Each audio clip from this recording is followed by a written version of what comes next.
Welcome to the Be My Guest podcast, where we interview inspiring entrepreneurs who share their stories and their insights and much, much more.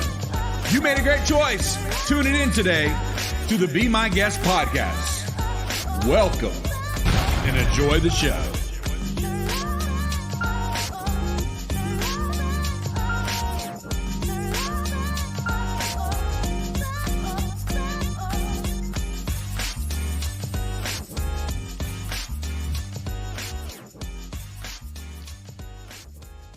Welcome, guys, to another episode of our Be My Guest podcast. And we have another great guest to interview today. Don't forget, if you want to be interviewed on our Be My Guest podcast, go to our website, BeMyGuestPodcast.com. That's BeMyGuestPodcast.com. I want to bring on our guest right away. I want to introduce you guys Kathy Kinghorn. She's a licensed therapist out of Utah. And I am excited to interview you today, Kathy, and learn a little bit about the business side of being a therapist and what that's like. Thank you for coming on today. Yeah, you bet. This is great. Appreciate it. So let me get right into it. If you want to take a moment, introduce yourself. I'll kind of step out of the way and maybe the backstory of how you got into therapy and all that good stuff. And the floor is yours. Nice. You know, I was 20 years in the corporate world, actually. And I didn't even start college till I was in my 30s, 4 kids, a marriage, 50, 60-hour work weeks. But I really wanted to shift careers.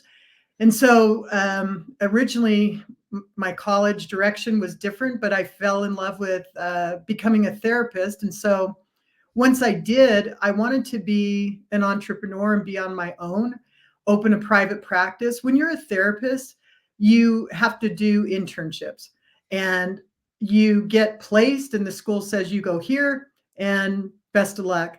And my experience was really poor with the internships. It was just, there was no learning, it felt like, and just the environment wasn't real conducive to being excited about healing people. So as my partner and I decided to build a business, his internships happened to be poor as well. We just wrote on the whiteboard, what if we were to build our own practice, what would it have? And we started with what would it not have as a culture? You know, it would not have unmotivated employees. It would not have a culture of, hey, I'm just doing my time and putting in the hours. So once we got our list created, we stared at that whiteboard and we thought, we can do this. We can do this. We believe that therapists can make a very good living. A lot of times when you're in the therapy world, it's like, well, you know, therapists don't make much money, but we believe that you can make a very good living. So we built Therapy Utah. We're 8 years in now. We were just a couple of years ago able to buy the building that we were in. And it was an exciting moment because one thing with therapy is your offices are never soundproof. Wherever you're going, and you've probably noticed this in your business, it's like somebody next to you can always hear. So it was super exciting to build out a entire floor that was soundproof, that the aesthetics were pleasing, that, you know, you walk in and you know that the whole experience is healing. And so we're up to 25 therapists now, and wow. And it's been really exciting. And one thing I noticed though is that just in the short arc that I've been a therapist, it's been about 15 years, I started to see more and more people coming in for things that were not diagnosable. You know, how do I resolve a conflict at work? I can't figure out how to move in my marriage. I've got a boss that I don't know what to do with them. They're micromanaging, or they're absent, or, you know, it just, all these things that I started to think, is there a way for people to get these skills and not have to spend the money on therapy? I mean, the reality is therapy is, generally speaking, expensive. And it's something that's not a necessity.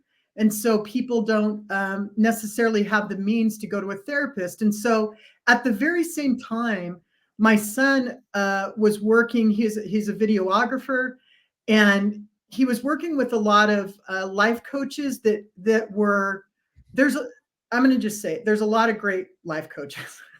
Yeah. But there's some, and he was working with several that he felt like, Mom, it seems like they're harming people. He would explain something, and so as we were talking about this, we realized, what if we came together and created mental health courses for employers? What Mm. if we gave them the opportunity to give their employees these mental health courses that are designed by licensed therapists and can give people the basic skills, so that if you watch these courses, would you necessarily need to have a therapist?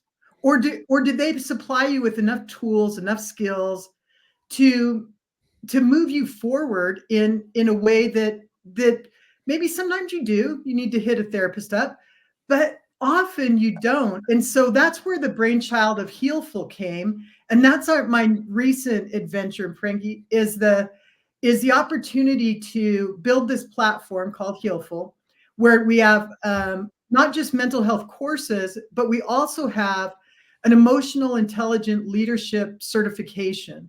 So as a leader, one of the things in the corporate world, it seems like there was a lot of training for managers, but there really wasn't a lot of training for line workers. It was like, the managers got all the conflict resolution or skills like that, but the managers or the line people didn't.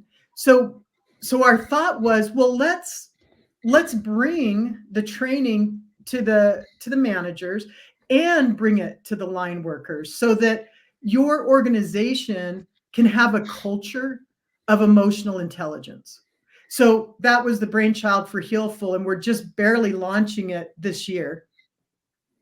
Awesome. I mean, it sounds like I was going to ask a couple of questions there, but how do you scale a therapist business? Because I'm not a therapist, but I would think that it might be a little bit of a challenge, being that you are the one who provides the service and you're the business too. But it sounds like you guys have figured that out. You said you have 25 therapists on staff there. How are you guys able to create this, I guess, business where it's more of a platform for other therapists to be involved and kind of have I guess a practice or a group of people doing that? What's put on your entrepreneur hat for a minute. What are some of the things you had to do to kind of convince therapists not to open up their own practice and just work with you guys and go with what you guys got going? Frank, that is an excellent question, because you hit it right on the head. If a therapist can be in private practice, why would they need to go to a clinic? But the challenge is, if you have a clinic, you have got to be, so we're cash pay. We don't take insurance. And the reason, if there's a lot of reasons, confidentiality right now with insurances is a big deal. I'm not going to detract and go there, but there's a lot of problems with insurance. So you have to have therapists that are so good that they can go into private practice. And yet your culture is so good that they want to stay. And so one thing that you do is you create a culture that has a generosity of knowledge. When our therapists get together, they are like, hey, this really helped my client. Let me show you. Every week we have 2 trainings, and our therapists take a topic and they help the other therapists. So there's an environment of creativity, and therapists need to have that other part of their head kind of ignited. It's like how you move in your business. There's the day in and day out, right? But what really gets you passionate is the creativity. Like, how do I get excited about this next project? So the way to build it is you have to hire well. And you know what? Out of the gate, we made mistakes with hiring. We honestly did. And we made other mistakes. And yet we were really open to feedback. I would say, like, personally, a strength of mine is bring the feedback, So you've got to look for what's right for the company, not what's right for the bottom line. Like Right. we would interview 10 people a week knowing we needed that next therapist, and we wouldn't hire any of them because it wasn't right for the company. And it didn't help the bottom line. But if you can make that mind shift of, what do I really believe in the culture I say I believe in? And if Right. I do, then that means looking for the best talent and then give them an opportunity to be creators. Yeah. Yeah. And you said you guys have been open now for 8 years. Mhm. That's Yeah. awesome. Yep. I don't know if you're allowed to say, but what in 8 years, how many clients would you say you guys roughly have on an ongoing basis that are currently using your guys' services? Well, I'll tell you what, I'm bad at math, but I do know that we see about 600 clients a month. Wow. So And what that's all it, is that all in person there locally? we do telehealth as well. The Okay. pandemic really changed that. And the nice thing about the timing of us building out our clinic is we realized we needed a few more or we needed Zoom rooms, period. So we were able to build out Zoom rooms, and we do about maybe 60% in person, 40 telehealth. Yeah. And I'm curious, you as as the owner or partner there, how much time are you still taking clients on yourself? I can't quite get out of the chair because what I specialize in is sexual addiction and betrayal trauma, and Yeah. I'm creating a year-long course. And for me, I still have to have the client in front of my face to remember, Right. oh yeah, that's. So I see about 4 or 5 still. Yeah. So what would you say the ratio is being business owner versus wearing the hat of therapist? What is the ratio nowadays? Right now it's 80% business owner. Yeah. Yeah. Yeah. I assume being that you have 25 therapists and I'm sure you got support staff, right? How Mhm. many people total would you say you guys have there? We have 32. Wow. Right. Awesome. That's awesome. So you guys, I mean, I don't know much about the therapist business, and that's why I'm so interested in this. Um, so your vision, it sounds like you've filled you realized a gap where people need some of the skills and the training and some of the concepts you guys offer, but maybe not in a way where they actually have to come or even do a Zoom, but they can maybe get some framework. I don't know the exact words you guys use, but the framework of how to overcome some of the maybe the common things that people are facing in the line of work they're in. And so you guys have created a course, right? And is that course something that anyone in the United States can grab and get a hold of, or is it only Utah? How's that work with the? I'm not sure how the license situation works Yeah, with that. it's for anyone in Utah, but specifically employers. One of the laws that's on the books, and it's pretty fluid right now, but it's called health parity. And all that means is they're saying, look, if you offer health benefits to your employees, you have got to offer them mental health benefits. The problem with that is an entrepreneur in a smaller company just cannot afford that, period. Right. You just can't. And so I see what the law is trying to do.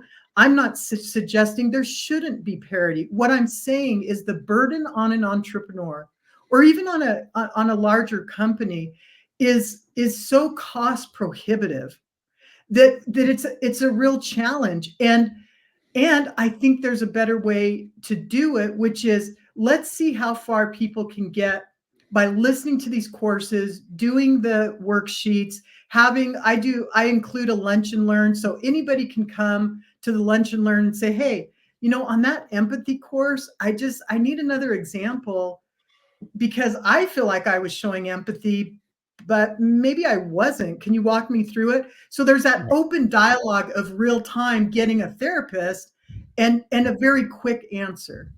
Right. Right. Now, when you have a business like you guys, are you guys maxed out, or do you have more room to add more therapists? So what's kind of the next steps for you guys as far as expanding there locally at your office? Well, once you get, and you probably know this, once you get 50 or above employees, things change. Right. The Right. requirements are different, you know, all that drill. So we are likely would tap out at 50 employees. And we're just on the cusp of, hey, no room at the inn for office space. So we've got Right. a few options in our pocket, but pretty limited at this point. So it sounds like you guys obviously want to do a little more growth there locally, but it sounds like you want to put a lot of eggs in the basket of online courses and things that people can tap into where, you know, it can reach a bigger audience, you know, they can consume it easy. And for those that can't afford, you know, going to an actual therapist on a regular basis, they can Mhm. accessible, you know, it sounds like it's going to be pretty affordable. Is that out now? Is that public now? Yes, we just barely launched our initial product. Yeah. And how can people find that? What is there a website? It's healful.com, Just healful.com. Oh, beautiful domain. That's great Yeah. domain and branding there. So let me ask you this: at this point, you probably have someone full time with HR in your company now, and I mean, you in 8 years, was it just you and your partner? Or did you start with a couple therapists, or was it just like you guys starting from ground zero and just really, you know, how?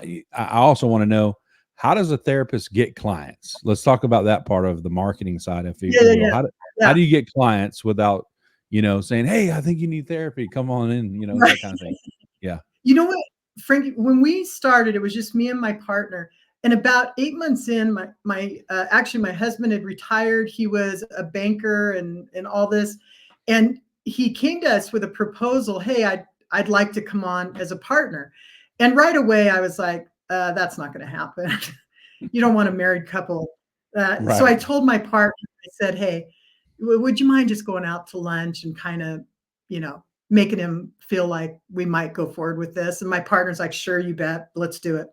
So we go out to lunch, and my husband has this entire outline of jobs, responsibilities, the roles he would put into the company, what we had. And I was sitting there going, wow, you know, my partner's a therapist. We really didn't have the business acumen. We Mhm. certainly did not have the financial background needed. So the next day I told my partner, hey, you've got 51% of the vote. What do you say? And he's like, Kathy, I think this is crazy, but I feel like we should bring him on. And what Mhm. happened there is we got somebody with years of, you know, C-suite knowledge on finance. So he was able to look at our books. He could write forecasting. He could, you know, put budgets in place. So honestly, that backstory was really a critical piece in growing our business. And what I would say to other entrepreneurs is you cannot know every part of the jobs. Mm. When you get an expert for the jobs that you go, I am not going to spend the time I would need to understand that job. So as it turned out, that role was filled well with him, and even like buying the building, there's no way that my other partner and I would have had the business acumen to Mm. go through the SBA loan and this loan and that. And so it's critical to get a team that has expertise that you just don't Right. have. Right. And And it so sounds to like your you're next question, Go ahead. Go oh, ahead. go ahead. I was just going to Well, your say, and next question about, you were fortunate enough to have someone in house, so to speak, that had yeah, all yeah, of yeah, those skill sets yeah, and experience. That's good. Go ahead. yeah. Yeah, it was fantastic. We track where our clients come from, and 7 out of 10 of our clients come from word of mouth or in-house referrals. So they say, "Hey, my friend's friend met with Kathy or Shalana or somebody, and they now want to see her." So that is in our world. When you get 7 out of 10 of your clients are coming because of word of mouth, that's a Yeah. significant statement about the quality of work that you do. Yeah. And also a lot of cost savings because you don't have to put a ton of money into getting new clients and things like that. So That's all. That's amazing. You guys are getting 7 out of 10 that are being recommended and referred. That's amazing. Now, when you first were starting, let's go back a little bit in the history of your business, and you didn't have any clients. Maybe you started off with a handful. I don't know, but let's say you were really looking to kind of build that business. How did you get those first initial clients without without really not a lot of referrals going on at that point? That's a great question. When we first started, I had created and Brandon, my partner, had created some followers because of our specialty. And so what we did is we said we hired a clinician and we started, people wanted to see him or me, and we said, we're full, but we'd like to refer you to Grant. And as it turned out, Grant was a great therapist, and then the next therapist was great. So it's our name that's out there, and this is your name. This is from the front office person to the biller to it's your name there. And so you kind of hold your breath sometimes. We just had a new hire, and a dear friend needed a referral, and I sent her to this new hire, and I kind of held my breath. I'm like, I think she's great. I hope she's great, but my name is on this, As it turned out, they had an amazing experience, but it is a challenge to kind of overcome the fear of allowing somebody else to represent your name. Right. And I love the fact that you mentioned that you guys get together twice a week and really kind of, collaborate, find what's working. Maybe there's a different way to,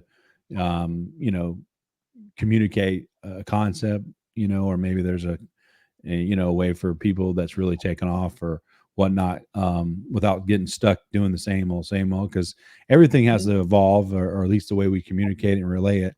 So that's great. Now, if I can, what's you guys' business model as far as a therapist and their compensation? I mean, do they get more money if they bring in the client themselves, or do you guys have just a straight pay? This is what you get paid and that's it. And you don't have to give out the actual figures, but how do you guys do that when it comes to the people that are working with you? We really broke from the industry standard. So people probably aren't really aware of the process of becoming a therapist. So the short of it is, first you're an intern, then you are provisionally licensed, then you're fully licensed. So what the industry does is they say, well, for provisionally licensed, you're going to get paid less. And then for fully licensed, you're going to get paid more, because once you're fully licensed, you can open up your private practice. But we believe that it doesn't matter the letters behind your name. You can have a fantastic therapist that's actually an intern or provisionally licensed. The letters behind your name don't equate to the quality of therapist you are.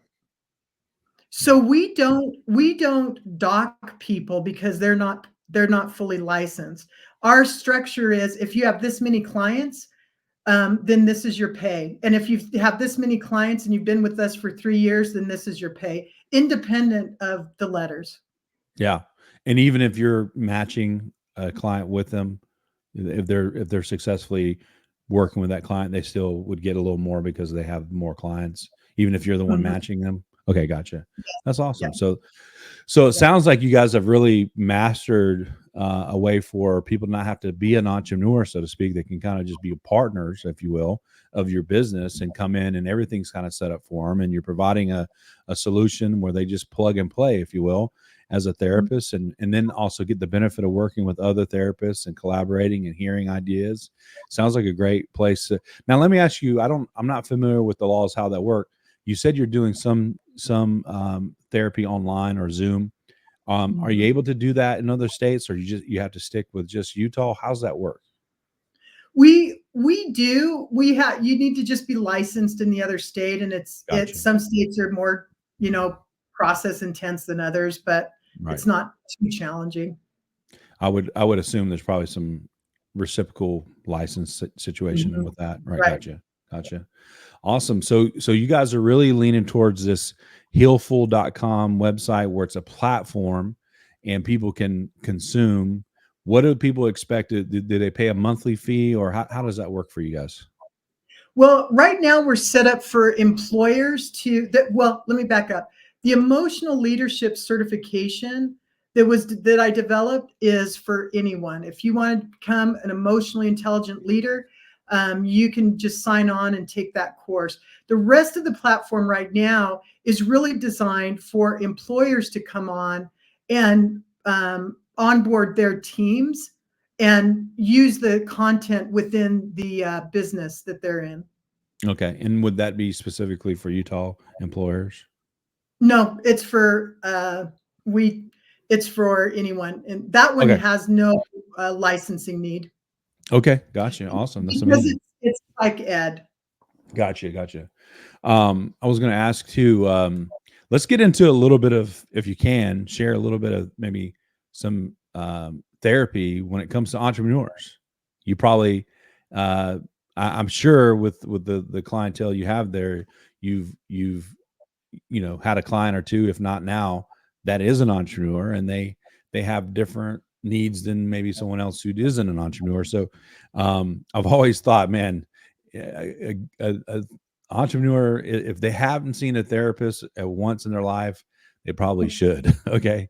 I know for me, I've had some therapy as well, because of all the different things that you are working through mentally, whether it be the home life and the relationships, whether it be, having a staff that you have to deal with. And, even if you're running a business, I remember when I had a company and we grew it to like over 100 people, I had a couch in my office, and that couch was full of, I used to tell people this, it's full of tears and snot and people laughing because and people would say, well, how do you do this? Well, you're basically a therapist, okay, at that point, because if you don't care for your employees and what they got going on, and not that I'm a therapist by no means, but I was just trying to help them, with different things. And so that couch was like, they called it the couch.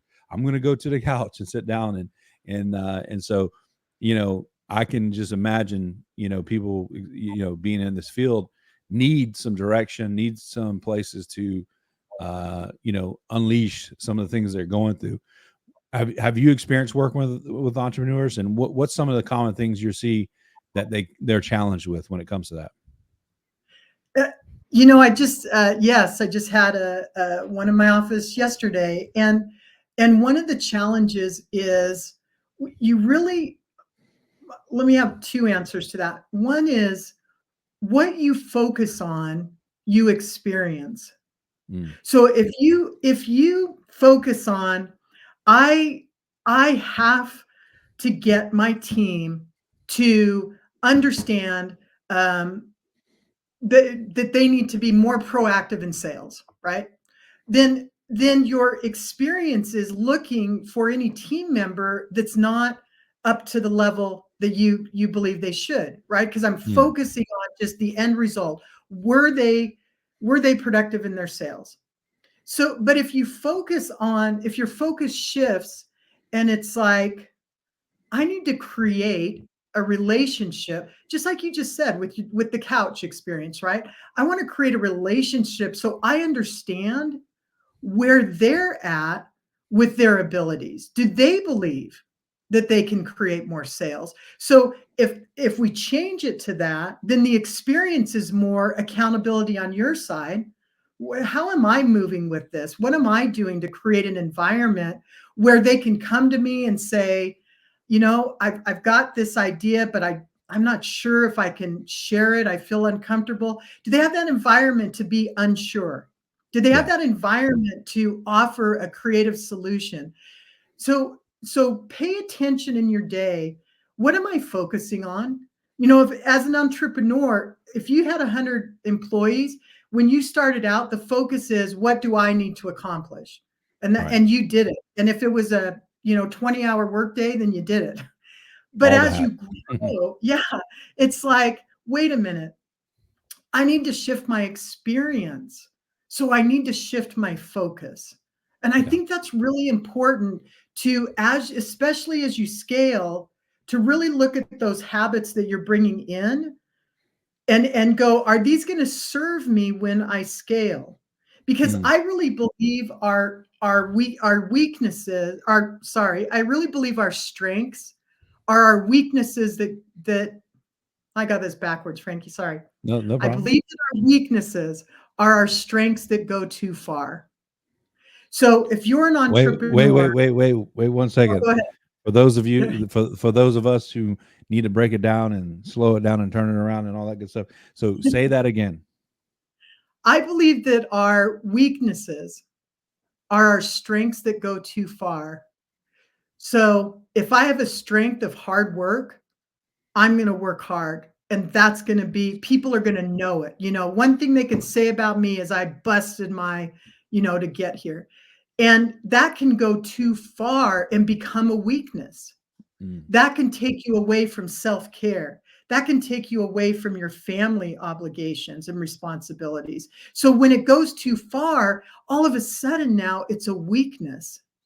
So as an entrepreneur, if you can just write down, what do I feel like are my strengths? Limit it even to your top 5. You should know and be very comfortable saying, here's my top 5 strengths. Are any of those at risk to become a weakness? Are they Mm. already a weakness? You know? Gotcha. Man, that's pretty good insight there.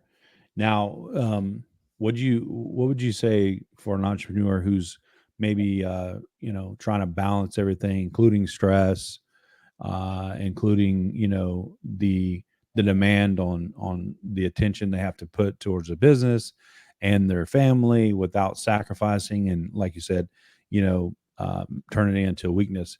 What's some of the mechanisms maybe you guys offer or you offer that maybe they could even apply to their life or put it in gear there so they can start seeing some better results or whatnot? What would your suggestion be? On that's a great question. Here here's what I would suggest. In the medical world, doctors will tell you pain lies. Where you're feeling the pain is not necessarily the problem. Mm. Just a couple of days ago, my friend went to a physical therapist and she had pain in her elbow and her thumb, and she had tried everything over several years. And this physical therapist said, have you ever been in a car accident? And she said, yeah, 12 years ago, I was in one. Did you have bad whiplash? She said, oh yeah, it was Mm. severe. So she started working on her neck. And she said, we've got to get where the pain is starting from, and it's your neck. And what Mm. happened is after that appointment, and the physical therapist told her, you're going to have a lot more pain in your elbow while we Mm. get the real pain uh, to really identify that real pain and work on where we need to work on. Sure enough, she said, Kathy, I can't hardly move my elbow. Now she expected this and she planned on it. And going forward, she's confident that because the physical therapist is working in the right location, eventually the pain will go away. So, so why do I share that story? It made me realize a lot of times, not even just as an entrepreneur, but just as a human, we're focused on the pain of the belief that we're going to fail, that ultimately we're a failure. Or that I just had somebody in my office the other day, just tell me, be honest, I'm just not lovable, right? And Mm. and so in that moment, her pain she felt like was coming from I'm not lovable. Right. But not that's not where the pain is, because she is lovable. She is lovable. But where's the real pain coming from? But if you try to just work on that pain that I'm going to fail or I'm not lovable, Mm. then you're going to try to solve that, usually in pretty unhealthy ways. You're Wow. just going to try to work harder, or you might turn to an addiction, or you might just numb out and check out. But that that focus on the wrong pain will lead you to the wrong solutions. Mm. Kathy, what makes, in your opinion, a good therapist? They have to they have to really they have to love their clients where they're at. They have to One of the things that surprised me when I went into working with, particularly with sexual addiction, which was really more I was seeing a lot more men in that. I mean, it's changing now, but the wives would say, I just appreciate that you don't think my husband's a monster, you know? Mm, And I think you just have to have that compassion and love genuinely, that these are individuals that are in pain and they're hurting. And so you have to come from that framework of not being certainly not being abusive or shaming or anything else like that. And I just think you need to be able to give people real tools, mm, real, real tools that they go out of the office and they go, I did this today. yeah. I use this. And I think a lot of therapists miss the mark with not giving their clients manageable tools that fit for where they're at in the moment. You Mm, know, yeah. you don't want to go for the gold. You got to meet them where they're at, give them tools there, and then just add to their toolbox along the way. Yeah. Well, I've been to a couple different therapists in my life, whether it be for family matters or personal matters, and I categorize therapists in two different boxes. One, I've experienced therapists that all they do is just listen to you and they let you vent, and I know that's a part of it. But like you said, I want to walk away with something that I can work on. And, Mhm. unfortunately, I've experienced some therapists that they don't give you no advice. They don't give you no Mhm. concept. They give you no ladder to climb. And you're just Mhm. like, well, I mean, thanks for listening to me, but I came to actually get some direction. And so I used to tell other people, I was like, make sure you get something from them when you leave, other than them just listening, which listening, again, obviously it's great because you can get things out and discover things. But before I leave in this 45 minutes or whatever it is, I need something that I can take with me, because Yes. I got to be able to I got to be able to navigate this thing after I leave.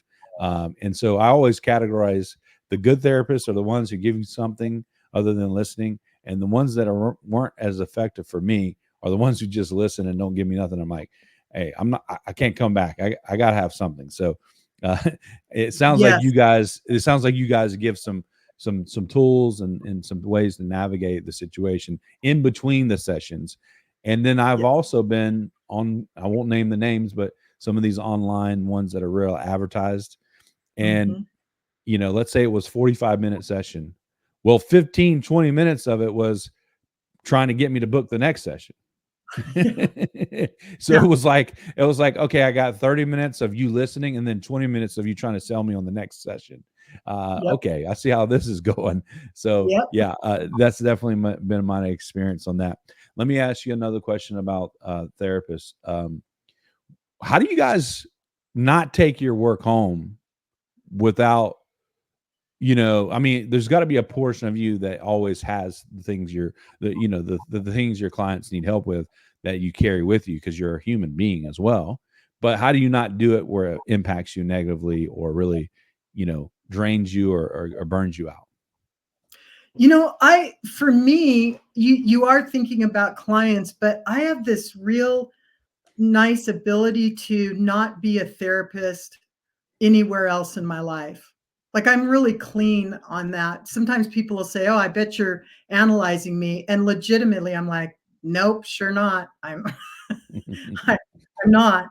But one of the ways that you can do it, because when you think of a therapist and you think of all of the things that they're hearing, a lot of times people are kind of similar to your questions. It's like, how do you how do you move away from all the pain you're feeling? But I got to tell you, um, see, man, it makes me emotional. Yeah. Here's the thing about being a therapist, Frankie, is you see real courage. And I'm talking about the courage to say to your wife, "Hey, I want to try to apologize and I'm new at this. Can you give me a minute and see how far I can go?" And for that person, that's one of the most courageous acts they've done. Right. And you see this courage, you see this desire. I think most people want to learn how to be a better person. And so when you're involved in that interaction, and you get a front row seat to somebody that's going, by whatever means necessary, I'm going to be the person I want to be. And if that means giving up this unhealthy behavior or this, I'm doing it. I'm doing it. And when you're their coach and their cheerleader, it allows you to come home and be energized. Yeah. Yeah. A lot of fulfillment probably happens when you see some breakthroughs with your clients and things like that. I know me, if I ever, and I haven't, I moved past that way long time ago. I know if I was ever a therapist, I would either be too emotionally impacted, both positive and negatively, or too harsh and too critical and too straight to the point, like, get your stuff together, let's go. Because I remember when I was young, I came out of high school, I went through the academy and I was going to be a police officer and, kind Oh, of go that route. And, they even sponsored me, they bought my gun and bought my academy. My mom was working at a law office at the time, and she knew that I had let's just call it I don't like seeing anything harm. I don't like seeing harm because I take it physically. It impacts me mhm. physically, like almost like freeze up, right? So I never was Yep. going to be in the medical field or any kind of emergency medical, and so I was trying to be a cop because I wanted to drive the new Impalas and pull over all my friends and give them tickets, right?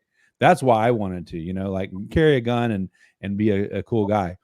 She knew I wasn't thinking about the accidents I had to show up to and the people that I might have to. So one day she literally, being that she was a caseworker inside the law firm, she brought a folder to me. She says, I want you to look at that folder. I opened it up and it was a horrific car accident. And she wasn't trying to harm me, but she was, and of course I shut it right away. And I'm like, what are you showing me, Mom? She says, these are the type of things you're going to have to show up to. Are you going to be able to do it? And I said, yeah, I'll be able to do it, but they'll probably be taking me away in an ambulance as well because I'll pass out. Right. So, Mhm. and then on the other side of me, if I was going to be a therapist, I might be too direct and too blunt. And so, not knowing how to miss my word. Someone told me one time the reason why people are called patients is because you need a lot of patience to deal with them, right? So, and so that's kind of been my experience. Well, let me ask you this question: if someone's out there listening to this, come across this video, which is what we hope, we're creating a library of insights and stories and origins of where they came from. Let's say a therapist is out there, maybe thinking about starting their own practice, or maybe they're getting their license right now and they're like, hey, how do I get clients, or how do I build? What would be some advice you give them? I mean, if they're in that period of time in their life. Go and be and present anywhere and everywhere. I present. I started presenting at the community level, and now I present at conferences and things like that for therapists. But start anywhere. Say, call a library and say, do you guys do community presentations? Start in your child's classroom. Can I come and do a 15-minute presentation on how they can reduce their stress? Get used to presenting so that people associate your name with, oh, I liked what they said. Right. Where do you work? What's your number? So just get your name out there through presentations and be available to do that. Yeah, I think that's a great way. Networking, and also gives you some practice of sharing what you do and how you do it, and things like that. Well, I don't know if we covered everything you wanted to cover. If there's anything else we can cover here for the audience, and for those of you who may be interested in working with Kathy, what's the best way someone can get a hold of you? Uh, you can get a hold of me at Kathy, Kathy, at healful.com. And well, I I'm also actually. we're doing a podcast called Therapist Question Box. So you Mhm. could go to therapyutah.org and submit a question, and we can answer it on our podcast. Awesome. When do you expect to launch your podcast, or has it already launched? It just launched about a month ago. So we have about 12 episodes, and it's not just me, it's other therapists presenting answers to questions. For those of you who are looking for a way to get a hold of Kathy, I think I got that right? Scrolling across the bottom, Kathy at healful.com. There you go. Reach out to her if you have questions, or if you're in the Utah area and you want to even visit and see if you can become a client. Or if you want to look into the website, where if you're an employer that's looking for some ways to get your staff some direction and concepts and help with that, I'm sure she'll be helpful with that. Kathy, I appreciate you coming on and sharing all the insights. I got a lot from this myself. Maybe this is quote unquote unofficial therapy session. First time for an interview to be done like that, but I appreciate you sharing everything you were able to share today. It's been a pleasure. Great. I'm glad. It was great being here. You've got a fantastic podcast going. I appreciate it so much. Guys, thank you for watching. You've been watching Be My Guest podcast. Thanks for tuning in. If you want to be a guest on our podcast, go to BeMyGuestPodcast.com. That's BeMyGuestPodcast.com.